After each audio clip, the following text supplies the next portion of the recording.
penal, que es el Ministerio Público, para poder solicitar una adecuada persecución penal.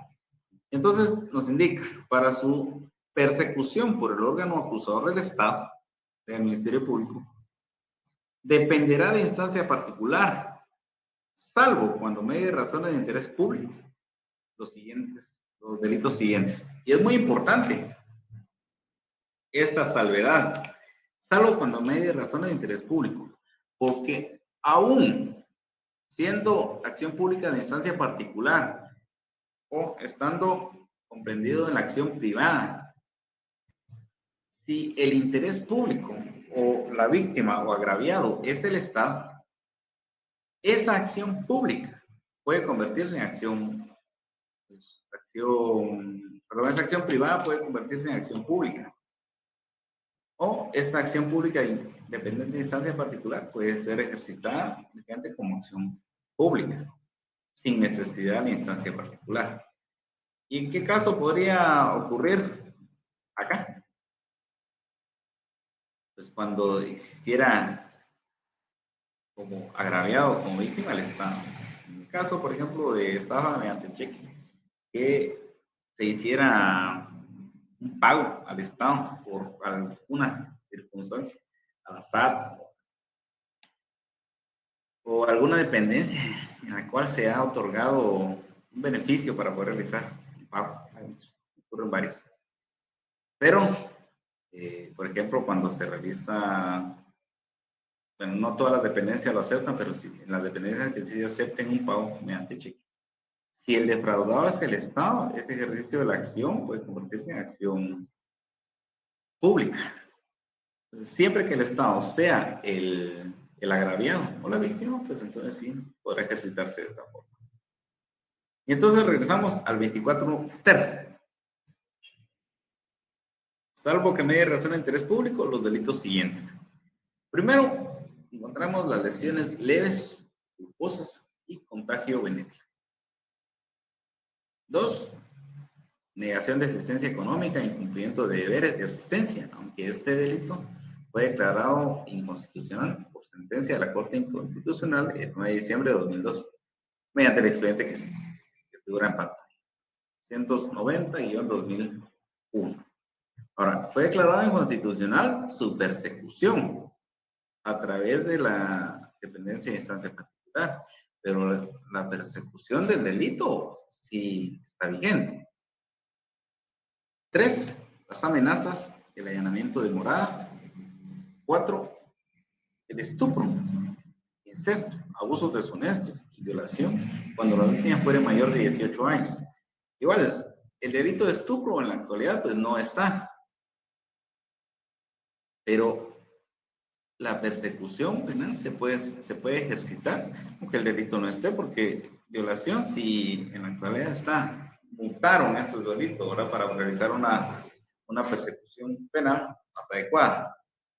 5. El hurto, alzamiento de bienes y defraudación en consumo, cuando su valor no exceda de 10 veces el salario mínimo, más bajo para el campo al momento de la comisión del delito, excepto que el agraviado sea el Estado, caso en el que la acción será pública. Nuevamente nos recalca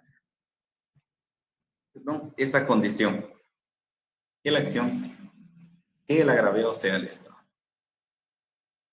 6. Estafa que no sea mediante cheque, sin provisión de fondos, o cuando el ofendido sea el Estado, en cuyo caso la acción será pública. 7. Apropiación y retención indebida. 8. Los delitos contra la libertad de culto y el sentimiento religioso. 9. La alteración del interés. 10. Usura y negociaciones usurarias.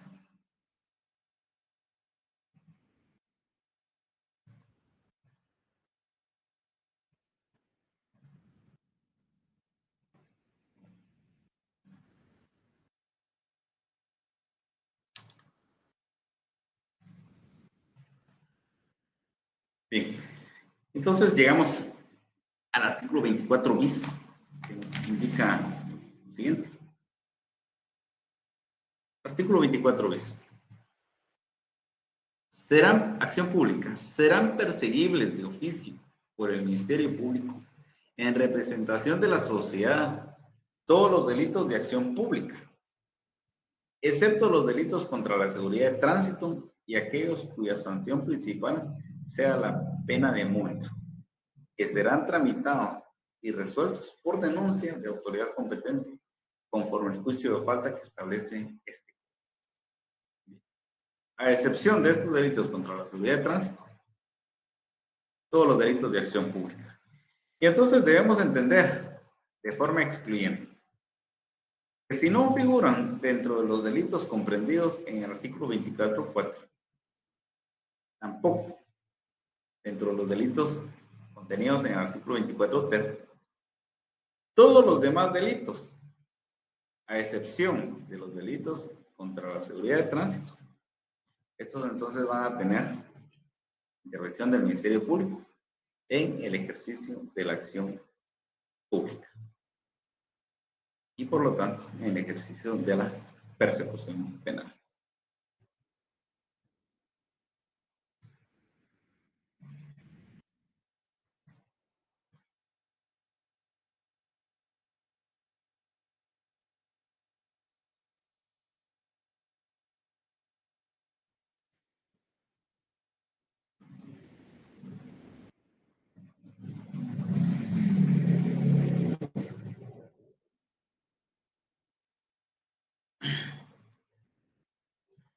Oye, formas de iniciar un proceso en caso de acción pública. Vamos a poder iniciar este proceso a través de denuncia, esos actos introductorios.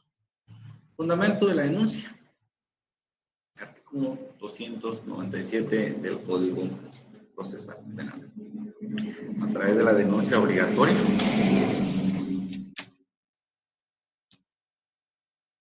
vamos a encontrar la denuncia obligatoria en el artículo 298. La querella, artículo 202, y también por la prevención policial, tenido en el artículo 304. ¿Y qué es la denuncia? La denuncia es la noticia de saber a la autoridad competente acerca de un hecho que puede ser constitutivo de delito. Y el artículo 297 establece que cualquier persona debe comunicar por escrito u oralmente a la policía, al Ministerio Público o a un tribunal el conocimiento que tuviera acerca de la comisión de un hecho de acción pública. La denuncia obligatoria, contenida en el artículo 198, nos indica que debe denunciar el conocimiento que tiene sobre un hecho de acción pública, con excepción de los que requieran instancia, denuncia o autorización para la persecución y sin demora alguna. Y nos establece 3 supuestos: los funcionarios y empleados públicos que conozcan el hecho en ejercicio de sus funciones, salvo el caso que pese sobre ellos el deber de guardar secreto.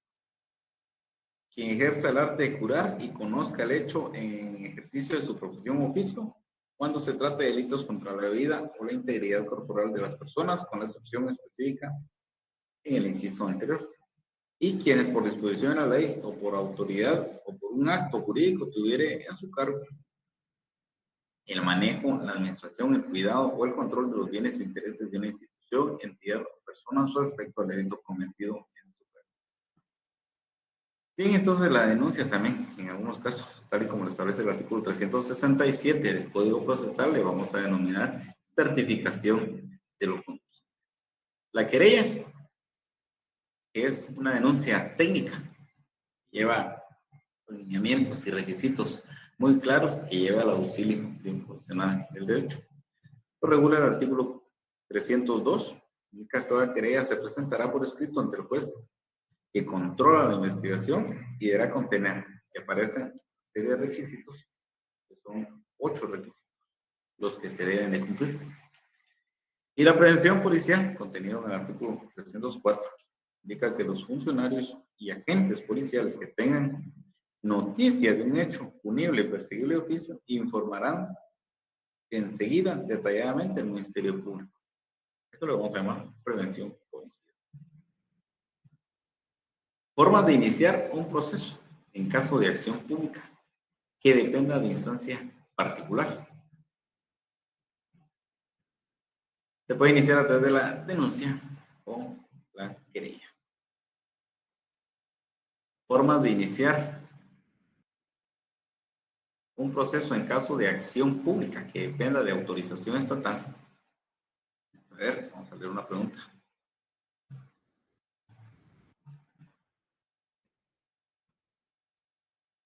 Muy bien. Nos consulta el también López.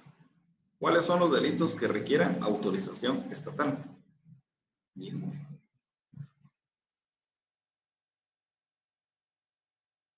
El Sergio Tobías indica por qué fue declarado inconstitucional el delito de negación de asistencia.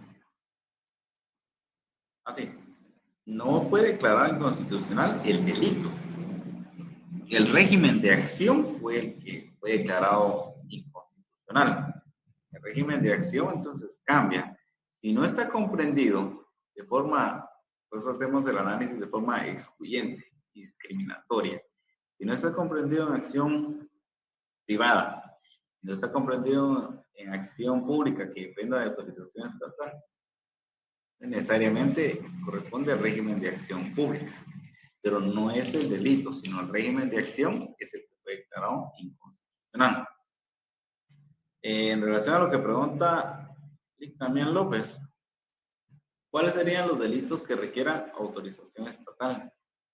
Muy bien. ¿En qué caso necesitamos solicitarle autorización estatal para el ejercicio de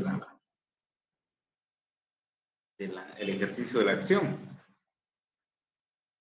Bien.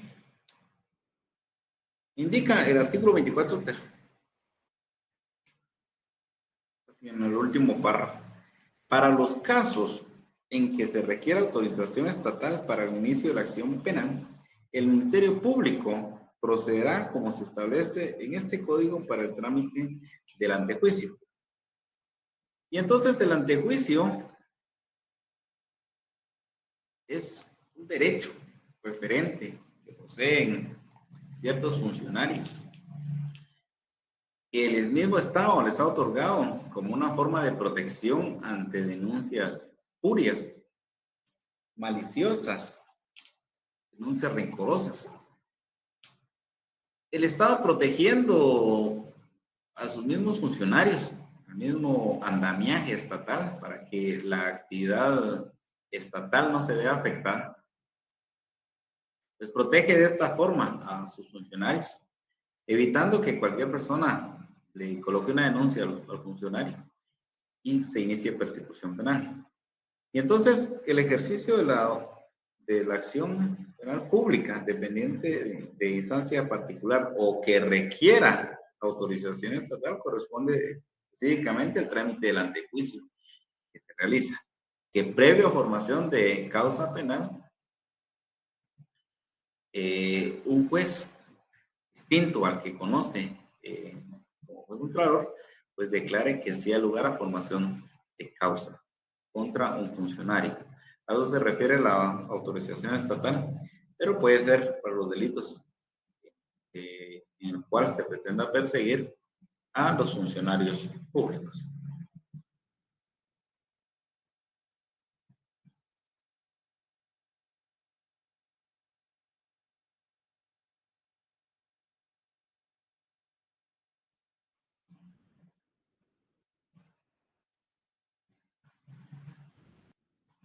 Bien, entonces, forma de iniciar un proceso en caso de acción pública que dependa de autorización estatal. Vamos leyendo. Primero, la declaración de que ha lugar a formación de causa, después de tramitado al antejuicio, proveniente de denuncia o querella en contra de un funcionario. Queremos iniciar persecución en contra de un funcionario por peculado. Bueno, debemos de poder revisar la ley de la materia, la ley que regula el trámite del antejuicio, para establecer a quién le corresponde la competencia para determinar si ha lugar a formación de causa o no. Esa declaratoria va a ser necesaria antes de poder iniciar persecución penal en contra de los funcionarios. Muy importante. Leer la ley de antejuicio porque nos determina quién debe conocer, dependiendo de qué funcionario sea. Y aun cuando sean las calidades del mismo funcionario, pues se va a determinar a quién le corresponde la competencia dependiendo del funcionario de la región en la cual ejercite exactamente sus actividades o funciones. 2. La autorización de persecución otorgada por un tribunal en auto o sentencia.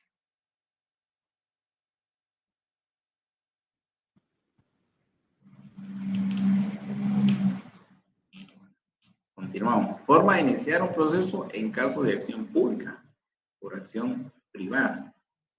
Pues a través de la querella, cumpliendo con los requisitos que establece la ley. ¿Cuáles son esos requisitos que establece la ley? Pues los que establece el artículo 302.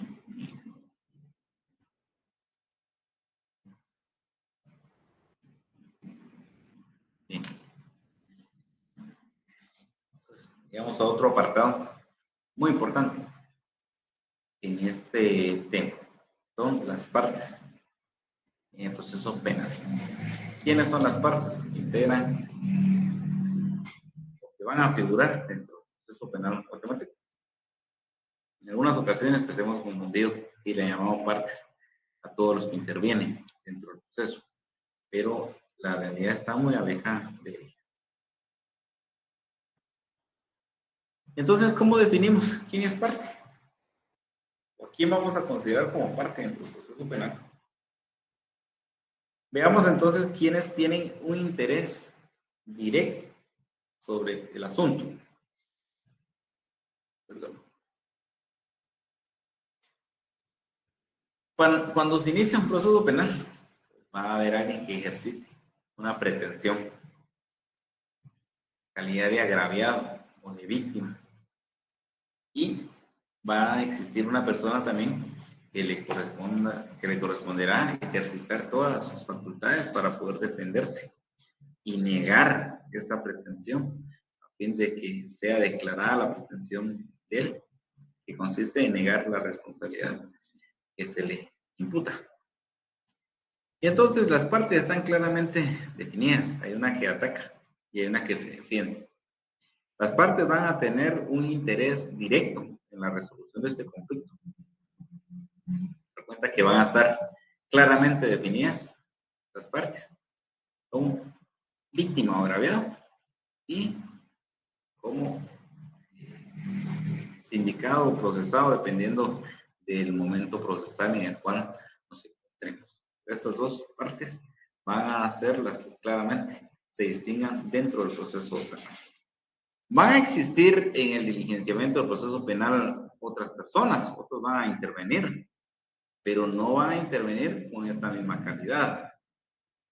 O puede ser que varias personas van a intervenir en este proceso penal y van a ser consideradas como una parte. Por ejemplo, cuando se ejercita acción penal pública, dependiente de instancia particular, pues la víctima o agraviado y el Ministerio Público van a ser considerados como una parte. El sindicado procesado en su momento, dependiendo del momento que nos encontremos, puede hacer que también esté integrado por una pluralidad de partes, que sean varios los sindicados. Corresponderá el ejercicio de una sola parte, aunque sean varios los sindicados. Den la cuenta si en un delito de lesiones, por ejemplo, por un hecho deriva inicialmente de un hecho de tránsito, pues puede hacer que existan 20 agraviados y puedan ejercitar su acción de forma individual, pero al final de cuentas se va a considerar como una sola parte agraviada. Lo que va a existir en este momento entonces sería pluralidad de partes.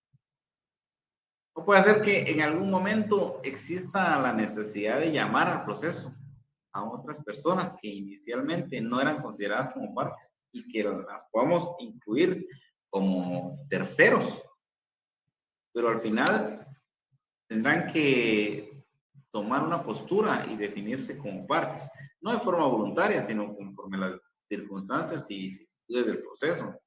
Puede ser que, por ejemplo, alguien que iba conduciendo un vehículo de forma culposa, pues mata a una persona.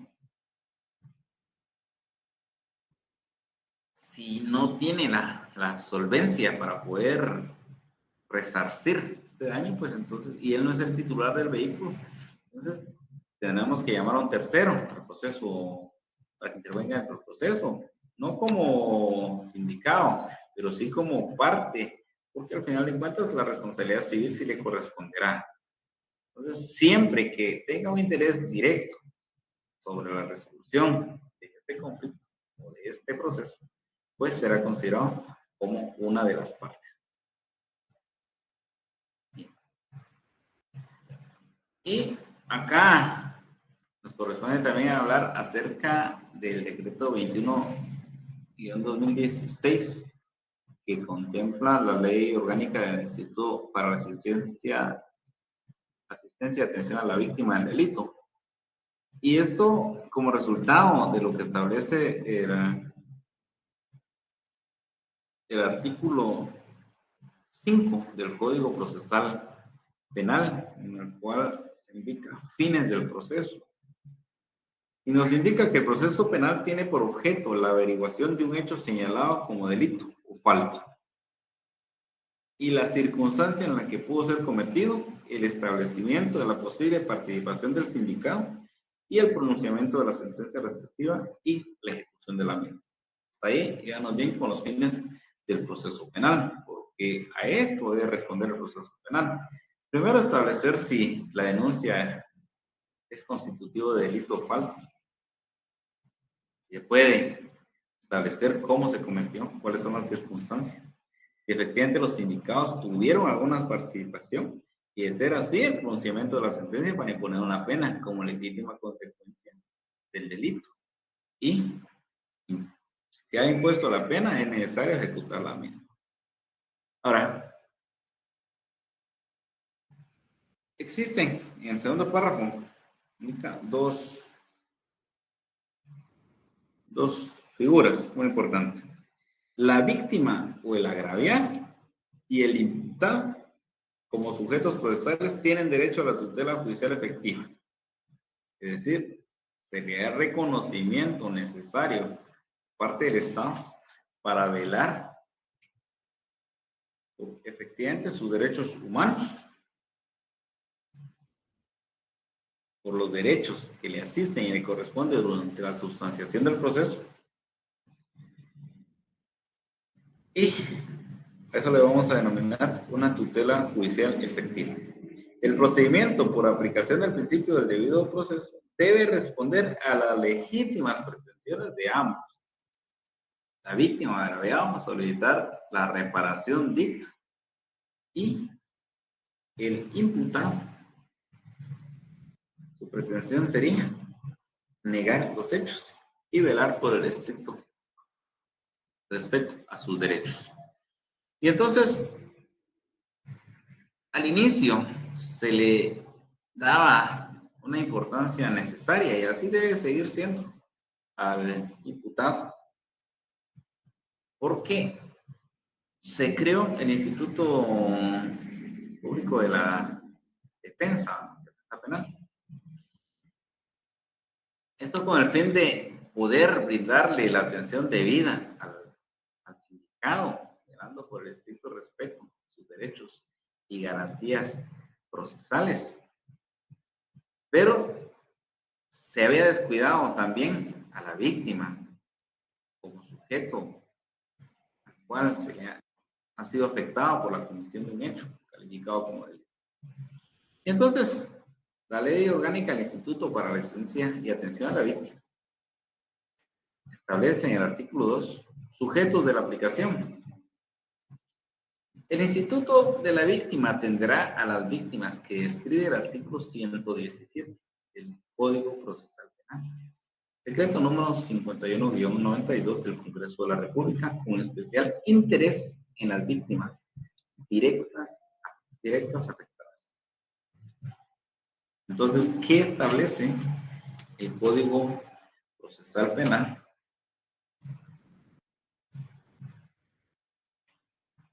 establece el Código Procesal Penal en relación a la víctima. Indica lo siguiente.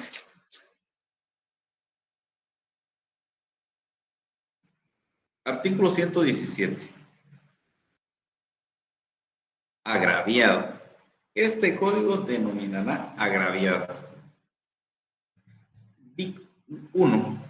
Víctima. Se entenderá víctima a la persona que individual o colectivamente haya sufrido daños, incluidas lesiones físicas o mentales, sufrimiento emocional, pérdida financiera o menoscabo sustancial de sus derechos fundamentales, como consecuencia de acciones u omisiones que violen la legislación penal vigente. Entonces ahí estamos hablando de una víctima directa. Una víctima directa. Pero también continúa, indica.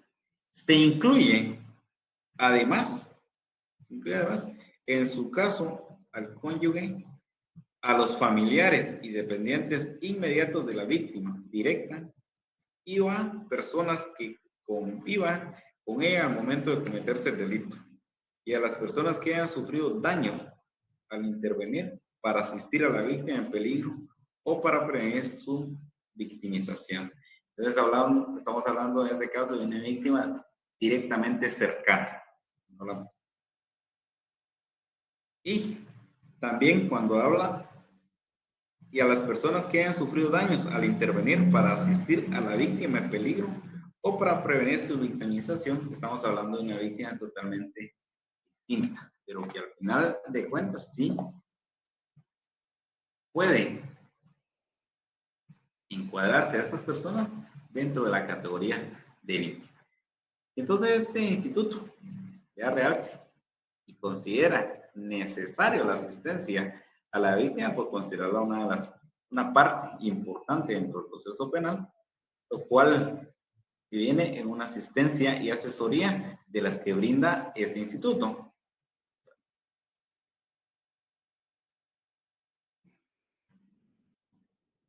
Muy bien. Nos indica el IC Froilán Larios Calel. Y entonces, ¿cuál sería la diferencia entre parte y sujetos procesales? Por supuesto. Parte, dijimos que es la persona que tiene un interés directo en el proceso. Víctima agraviada. Y los sujetos procesales van a ser todas aquellas personas que van a intervenir dentro del proceso penal. Todas las otras personas que tengan alguna intervención dentro de todos los actos que integran los procedimientos y que unidos conforman el proceso penal. Todos los que intervienen, siempre y cuando no sean considerados como partes.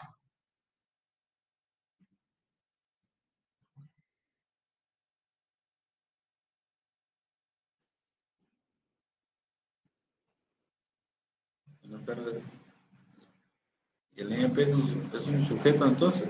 El MP es considerado como, nosotros nos consulta Lick Melvin Giovanni, el MP es parte dentro del proceso penal, juntamente con la víctima agraviada. Ellos van a responder a sus legítimas pretensiones, como una de las partes dentro de este proceso penal. Entonces hablamos que ese instituto brinda asesoría a las víctimas de forma legal, asistiendo directamente a las víctimas a través de los procesos penales. Brinda asesoría de forma psicológica para poder ayudar a superar los hechos vividos y que hacen considerar a una persona como víctima por todo ese sufrimiento.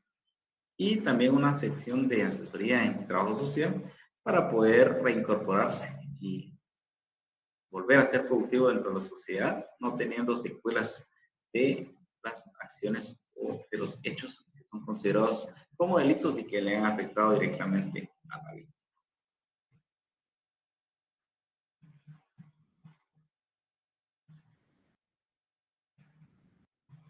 Sí. Y entonces es necesario conocer qué tipo de víctimas existen para poder brindar una asistencia más adecuada cuando se necesite. Y este estudioso, Antonio Bernstein y Piña, nos hace una clasificación acerca de lo que debemos de tener las distintas clases de víctimas.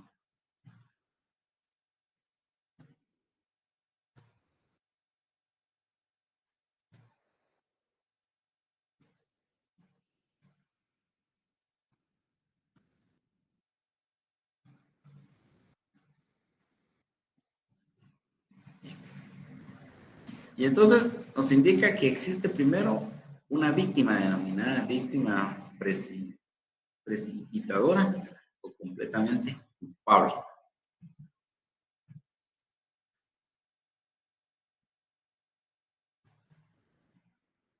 Y nos indica el primero de los tipos de víctimas es la precipitadora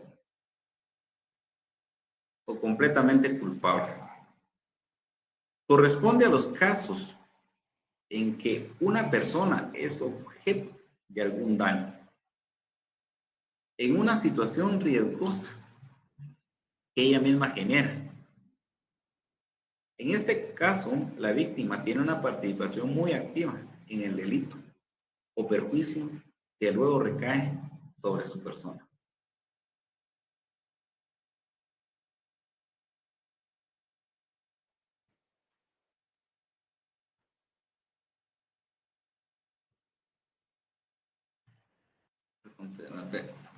Ali Froilán.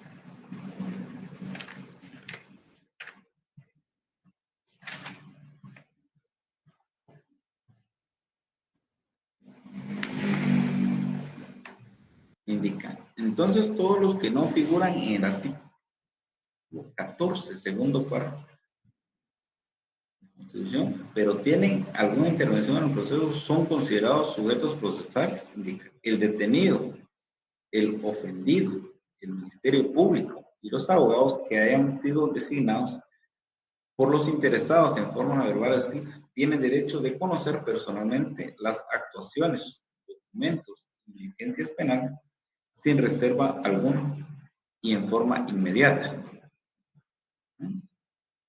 Entonces, todos los que no figuran en el artículo 14. ¿Sí? Específicamente, Lick Froilán, ¿en qué persona considera usted de los que no figuran en el artículo 14, en su segundo párrafo, que tienen una intervención concreta dentro del proceso penal? Porque van a ser considerados como sujetos procesales cualquier otra persona que no figure como parte. Recordemos que para ser considerado como parte debemos de manifestar un interés directo. Y en algunos casos es necesario solicitar esa declaratoria o esa calidad para poder ser considerado como parte dentro del proceso penal. Sí me gustaría de forma muy puntual porque no veo ahí por dónde podría ser. Igual, Lick Marvin Gustavo, ¿quiénes serían sujetos procesales? Entonces, y entonces, en esta clasificación de víctima precipitadora completamente culpable, pues sí, efectivamente, la persona que es considerada como víctima, de cierta forma, sí es quien propicia una situación riesgosa para ella y luego recae este perjuicio definitivamente en su persona. En muchas ocasiones, pues sí, existen personas que dan lugar o crean las circunstancias para poder victimizarse y sufrir un perjuicio, un daño o algún delito en contra de su persona. ¿Sí? Existe otro tipo de víctimas que es denominada parcialmente culpable. La primera de ellas es la víctima por imprudencia o ignorancia. Indica que corresponde a quienes terminan siendo sujetos de un daño por no medir las consecuencias de sus actos. Un ejemplo de ello es quien muere por sobredosis de psicoactivos, o aquel que decide ingerir una sustancia tóxica pensando que le hará un bien.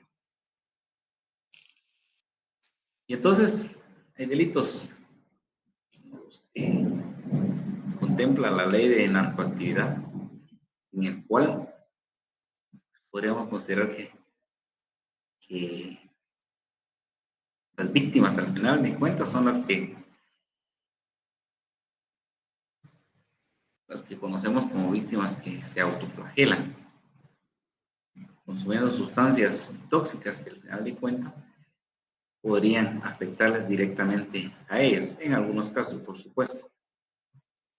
También están los ejemplos que ahí se describen, pero creyendo en algún momento que alguna de estas sustancias puede favorecerle o potencializar sus actividades, dándole energía, al final de cuentas, pues son los mismos afectados porque su capacidad física se ve menguada, y es lo que en algunos casos vemos delitos de autoflagelo. Indica el segundo tipo de víctimas parcialmente culpables son las de escasa culpabilidad. En este caso, la persona participa o facilita el daño que se le hace posteriormente. Un ejemplo actual es de quien entrega datos de sus cuentas bancarias o tarjetas de crédito a alguien que le hace una falsa llamada. De este modo se le facilita al delincuente que cometa un robo.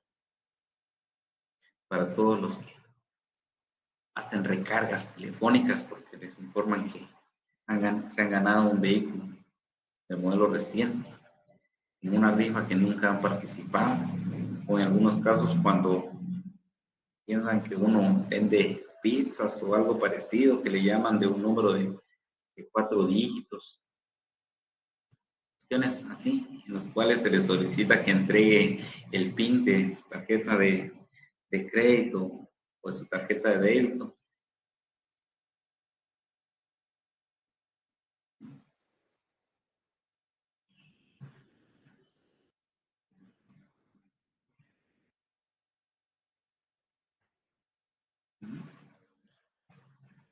Sí, por supuesto, Froilán indica, puede considerarse sujeto al INASIF, pues esto no tiene ningún interés directo en el proceso, sino que únicamente en cumplimiento de su función legal. Efectivamente, tenemos que ver cuál es la función que va a ejercitar dentro del proceso penal, porque el Instituto de Ciencias Forenses pues tiene una función específica, más clara, cual emiten un dictamen a través de los distintos peritos, dependiendo del tipo penal específico, pero su función está claramente determinada por ley que lo rige. Puede tomarse como sujeto procesal. Y entonces llegamos al tercer tipo, que es el de las víctimas voluntarias. Hacer referencia a aquellas personas que de forma deliberada y consciente propician o auspician el daño que se le aplica sobre ellas. El ejemplo más ilustrativo es el de alguien que está en la fase terminal de una enfermedad y le pide a otro que le ayude a morir. Es una víctima voluntaria, también dentro de las consideradas parcialmente culpables.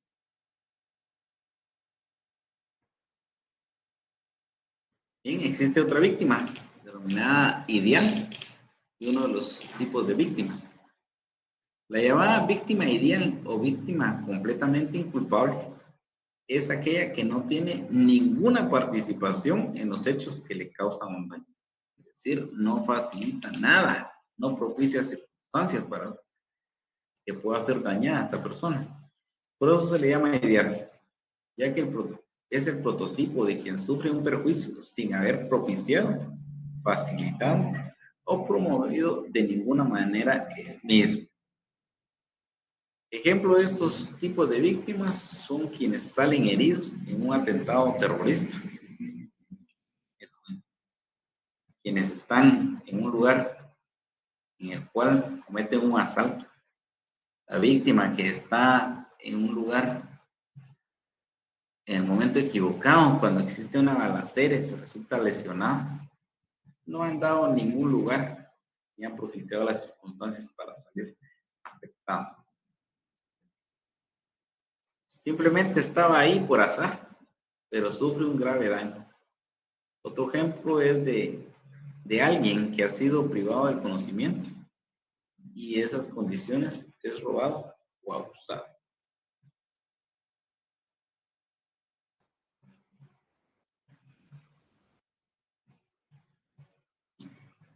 Existe otro tipo de víctima que es denominada dignificativa. Y Bernstein define a este tipo de víctimas como aquella que sufre un daño en razón de la realización arbitraria del propio derecho. Más exactamente, corresponde a los casos en que alguien reacciona con violencia desmesurada frente a un daño previo. El ejemplo nos indica a los terroristas abatidos pueden encajar en esta categoría. Si bien tienen derecho a protestar y a luchar por un cambio, llevan este derecho a un extremo delictivo y pueden terminar siendo objeto de un daño.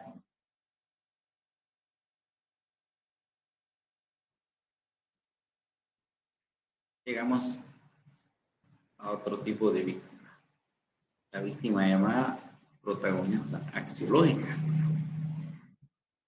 De forma metafórica nos indica este autor, cuando se habla de este tipo de víctimas se hace referencia al siervo sufriente. Es aquel que se somete voluntariamente a sufrir daños y vejámenes en función de sus principios o valores. Nos indica también que la figura de Jesucristo, el siervo sufriente, encaja con esta categoría. Aunque sin ingresar a teorizar acerca del tema religioso, podemos indicar que Jesucristo pues traía un fin muy distinto, humano. Solo, según nos indicaba San Agustín, solo los bienaventurados podrían conocer este fin. Pero bueno, al indicar que es aquel que se somete voluntariamente a sufrir daños y vejámenes en función de sus principios o valores, podemos encajar en algún momento a las víctimas de violencia contra la mujer. En algunos casos, en atención a esos mismos principios y valores, aceptan ser víctimas y no denunciar ni acabar con un círculo vicioso que afecta y le lesiona no solo en su persona, sino también en toda su integridad, en su dignidad, atendiendo a costumbres, atendiendo en algunos aspectos religiosos, atendiendo en aspectos sociales, para no ver lesionado su imagen ante la sociedad. Pues aceptan voluntariamente sufrir estos vejámenes, sufrir los daños que les van a ocasionar sus victimarios. No estamos indicando que en todos los casos sucede, pero en algunas ocasiones sí puede suceder en este tipo de delitos. Como se ve, los diferentes tipos de víctimas muestran que muchas veces el daño que se recibe de otros también cuenta con la participación directa o indirecta de quien es objeto de los mismos. Aunque se trata de conceptos criminológicos, indica, es un interesante punto de reflexión individual, con perspectiva en torno a la situación personal en la que nos sentimos menoscabados o dañados.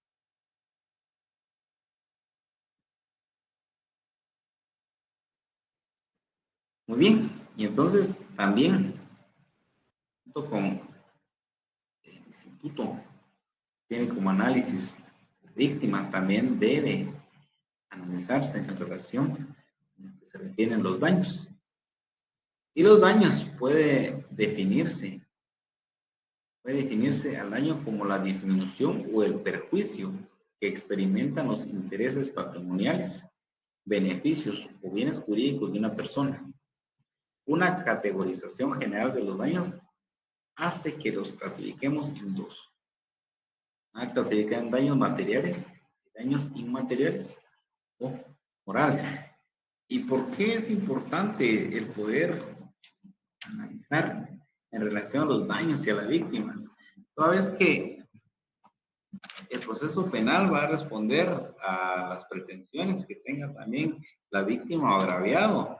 En algún punto tendrá que resarcirse el daño causado y también tendrá que compensarse el daño inmaterial o daño moral.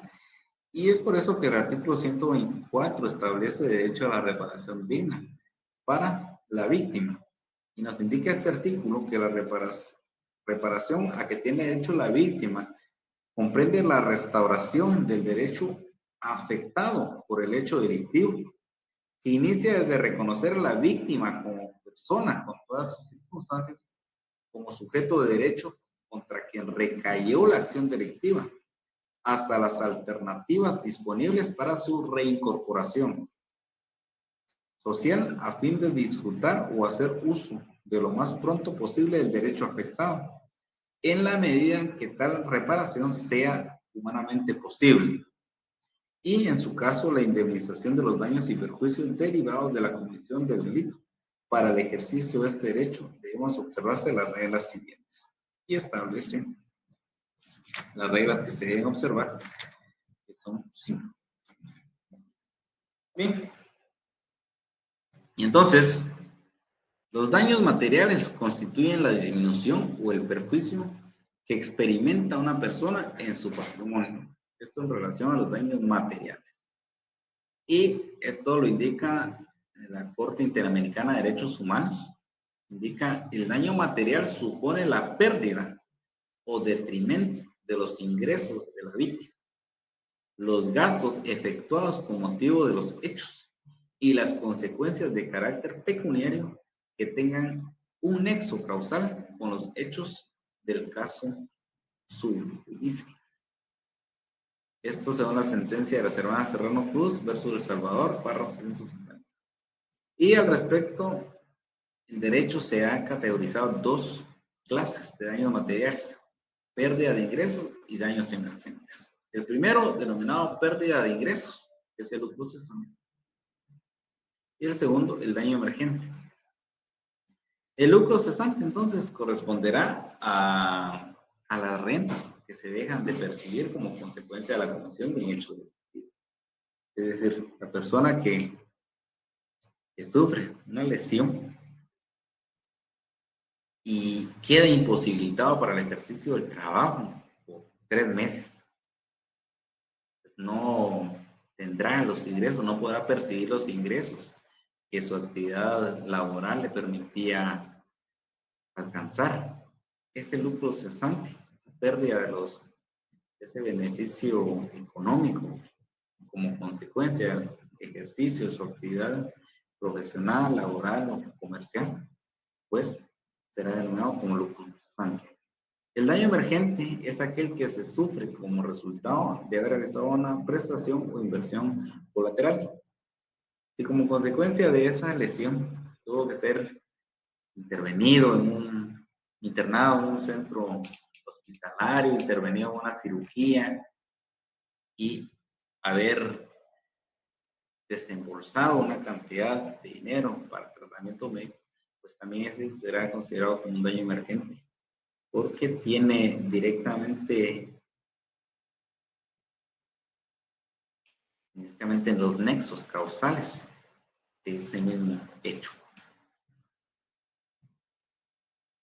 Ahora, el daño inmaterial va a ser el que va a ser difícil de estimar, porque la pérdida de ingresos que nos indican los daños materiales y el daño emergente, esto se puede cuantificar de forma muy fácil y precisa, estableciendo los ingresos que se perciben diariamente, el daño propiamente que se causó y el daño emergente, que son todos los gastos que pudiese haber realizado la persona lesionada en este caso, ¿verdad? Se puede estimar y se puede cuantificar de forma fácil, pero el daño inmaterial no. El daño inmaterial indica que consiste en una lesión a los sentimientos, al honor o a la imagen. Y es muy importante también lo que indica la Corte Interamericana de Derechos Humanos en este punto, porque indica que el daño inmaterial puede comprender tanto los sufrimientos y las aflicciones causados a las víctimas directas y a sus allegados. Sufrimientos y aflicciones. Esto no podemos estimarlo de una forma fácil. Para eso necesitaríamos un profesional que nos auxilie para determinar el tratamiento que la víctima debe seguir para poder sobrellevar estas consecuencias derivadas de la comisión de un delito. Entonces nos indica que son los sufrimientos y aflicciones causados a las víctimas directas y a sus allegados, el menoscabo de valores muy significativos para las personas, así como las alteraciones de carácter no pecuniario en las condiciones de existencia de la víctima o su familia, no siendo posible asignar al daño inmaterial un precio equivalente monetario contrario al valor material, ¿no? Solo puede, para los fines de reparación integral a las víctimas, ser objeto de compensación. Entonces, podemos indemnizar a las víctimas en cuanto al daño material, pero únicamente al daño inmaterial, una compensación que esta no podemos estimar. Tendrá que va a ser dependiendo de las circunstancias y de los profesionales que auxilien para estimar una compensación que pueda ayudar a la víctima o a su familia. Esto según la sentencia Kaiser versus Trinidad y Tobago del 11 de marzo de 2005, párrafo 125.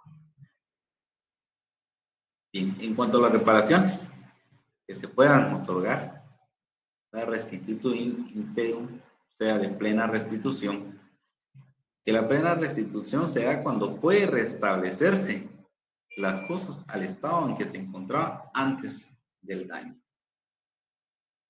2. Cuanto a la indemnización, cuando no se puede restituir en su lugar, se realiza una reparación consistente en el pago de una suma de dinero con base en una estimación económica del daño que se ha sufrido a la víctima. Ya no se puede devolver, debe compensarse en dinero. A esto le vamos a llamar indemnización. Y 3, las medidas de satisfacción y garantía de no repetición. Se refiere a las compensaciones no patrimoniales o no económicas.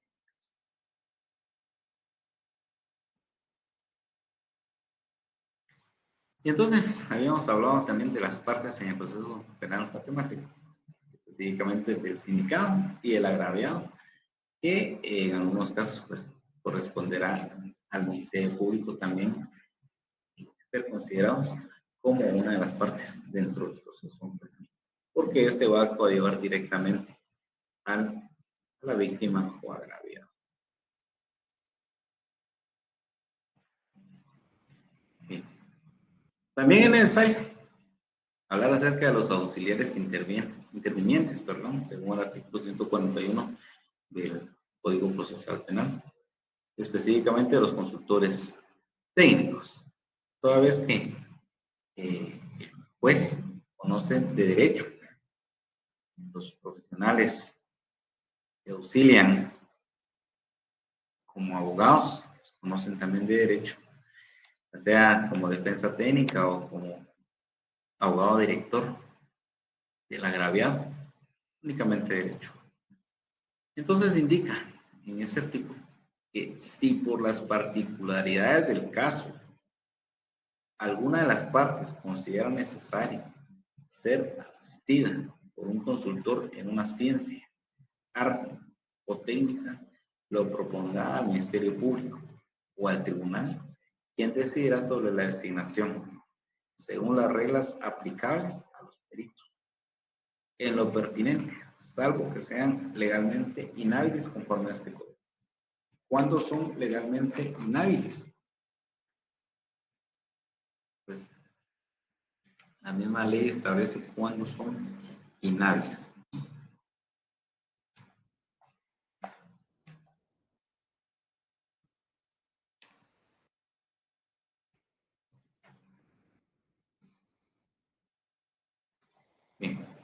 Indica también, el consultor técnico podrá presenciar las operaciones periciales y hacer observaciones durante el transcurso, pero no emitirá dictamen, ¿sí? Solo nos está apoyando y indica, los peritos harán constar las observaciones siempre y cuando el consultor técnico solicite que esas observaciones queden plasmadas.